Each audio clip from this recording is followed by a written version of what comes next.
It was past midnight when I found myself alone in my dimly lit apartment, mindlessly scrolling through Craigslist ads. Boredom had driven me to this point, seeking entertainment, or perhaps a distraction from the quiet loneliness that had become my nightly companion. That's when I stumbled upon it. A peculiar listing that beckoned me with an unsettling allure. The ad read, "Desire a midnight secret, come to the abandoned warehouse." There was no contact information, no details, just an eerie promise that ignited my curiosity. The idea of a secret rendezvous in an abandoned warehouse was like a scene from a horror movie, and I couldn't resist the temptation to discover what lay behind this enigmatic message. I knew it was risky, perhaps even foolish, but the thrill of the unknown was too enticing to ignore. Dressed in my most nondescript attire, I ventured into the night. The address provided was on the outskirts of town, in a desolate industrial area. As I approached the location, I noticed the absence of life, a void that seemed to have swallowed the world. The warehouse was a monolithic structure, shrouded in shadows, its windows like dark, soulless eyes. I cautiously pushed the creaking door open, and a gust of cold, damp air embraced me. Inside, the warehouse was vast and cavernous, its silence oppressive and unnerving.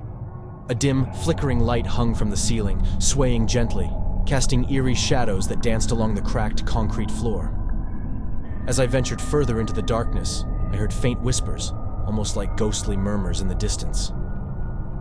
Goosebumps crawled up my arms and my heart pounded in my chest. It was as if the very walls held secrets, and they were whispering them to one another. The whispers grew louder, forming a dissonant chorus of hushed voices. Panic gnawed at the edges of my mind, but curiosity and a sense of morbid fascination pushed me onward. I had to know what was going on. The voices led me to a set of metal doors, partly ajar, revealing a room bathed in a pale, sickly light. In the center of the room stood a decrepit, rusted cage, and within it, a grotesque and emaciated figure. Its eyes were hollow, its skin pallid and stretched tight over its bones. The whispers grew louder as I approached the cage. The figure within extended a skeletal hand, fingers trembling. I couldn't look away, couldn't resist the pull that drew me closer to the wretched being. My throat tightened as I realized that this was the midnight secret, the embodiment of all my darkest fears.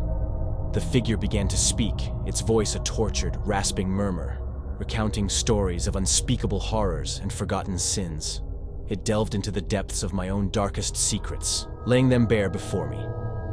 Each whispered revelation was like a dagger to the heart, an unrelenting assault on my psyche. I tried to step back, to escape the cage of my own making, but I was paralyzed, bound by an invisible force. The room seemed to close in around me, and the whispered secrets echoed through my mind, a cacophony of guilt and regret. The figure's grip on my soul tightened, its eyes locking with mine, and I felt my own identity slipping away, replaced by the torment of its never-ending anguish.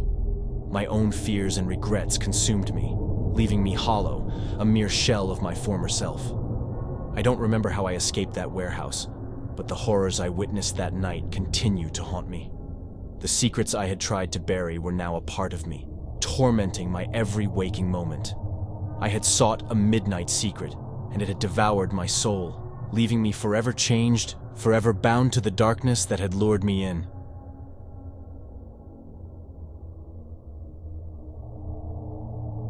It was a rainy Tuesday evening, and I was idly browsing Craigslist for some odd jobs to make ends meet. My eyes scanned through the mundane listings until a peculiar ad caught my attention. The title simply read, "An offer you can't refuse." There was no other information, just an email address. Intrigued and somewhat desperate, I decided to shoot off an email to inquire. Within minutes, I received a response with an address and a cryptic message.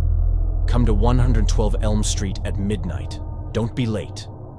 The urgency in the message sent a chill down my spine, but the promise of easy money was too enticing to ignore. As the hours passed, my unease grew, and I questioned the wisdom of my decision. The address led me to an old, run-down house on the outskirts of town.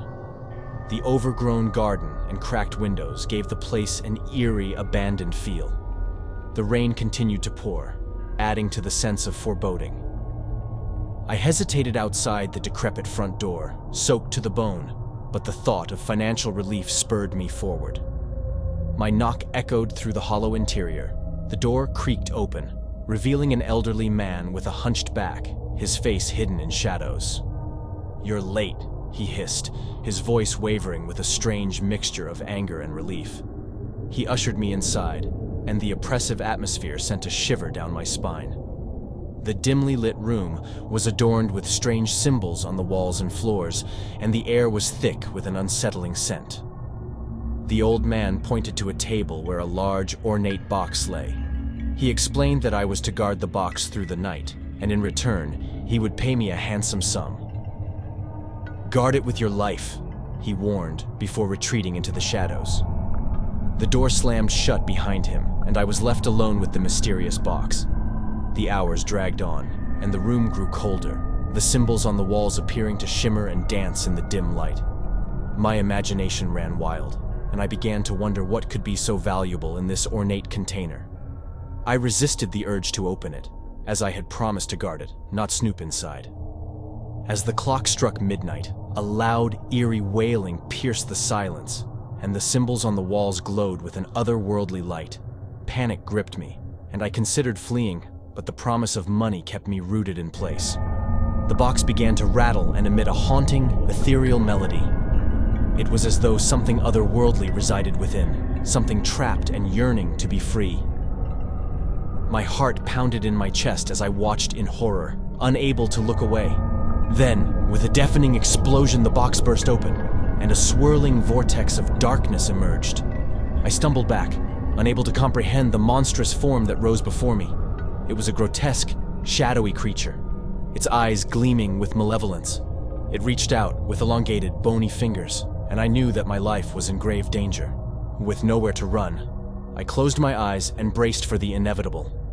But instead of feeling the creature's icy grasp, I heard the old man's voice, reciting an incantation in an attempt to subdue the monstrous entity. The room trembled, and the symbols on the walls pulsed with a blinding light. The creature let out a blood-curdling scream before being sucked back into the ornate box, which snapped shut with a resounding click. The old man appeared, his face etched with exhaustion. He explained that he had made a grave mistake by attempting to harness the box's dark power. He thanked me for my unwitting assistance in capturing the creature and handed me the promised payment. I stumbled out of that house, my heart still racing, my life forever altered by that harrowing night. I never learned the true nature of the box or the monstrous entity it contained, but I vowed to steer clear of mysterious Craigslist ads and the secrets they held.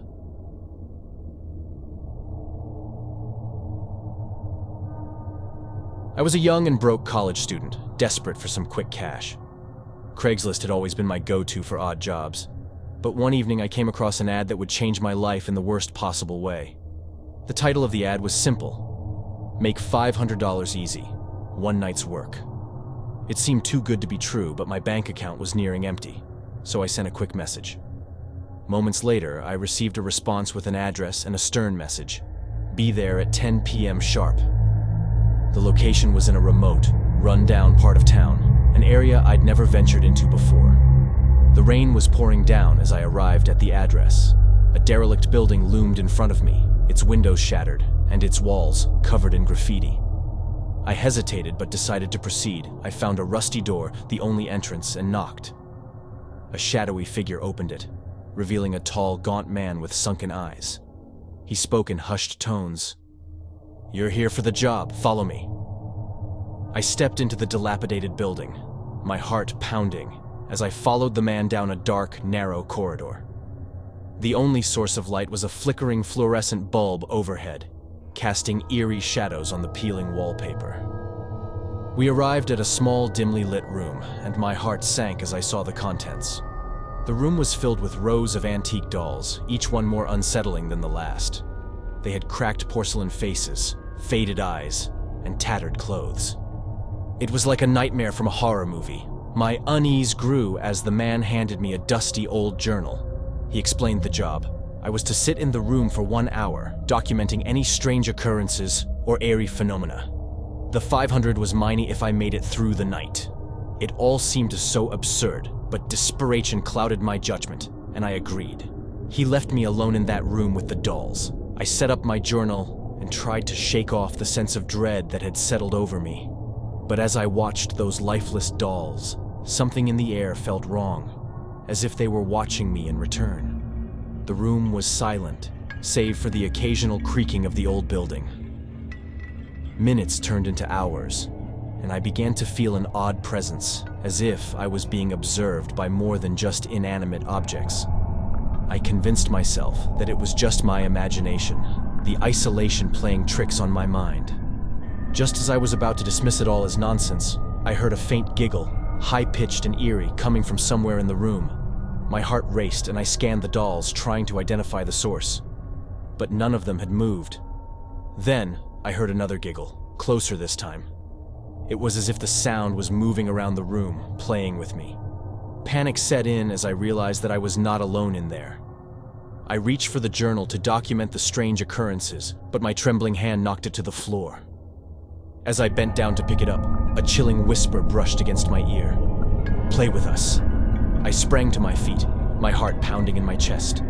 The dolls, once still and lifeless, now had their heads turned in my direction, their glassy eyes fixated on me. Their expressions had transformed from sorrowful to malevolent. I bolted for the door, the dolls' voices growing louder, their laughter echoing through the room. I ran down the dark corridor, the building's shadows reaching out for me, and burst through the rusty door. I never looked back, leaving the $500 behind. I couldn't get those haunting whispers and the malevolent laughter out of my head. I learned the hard way that some Craigslist ads are better left untouched, and I could never forget the eerie night when I encountered the living nightmares within those dolls.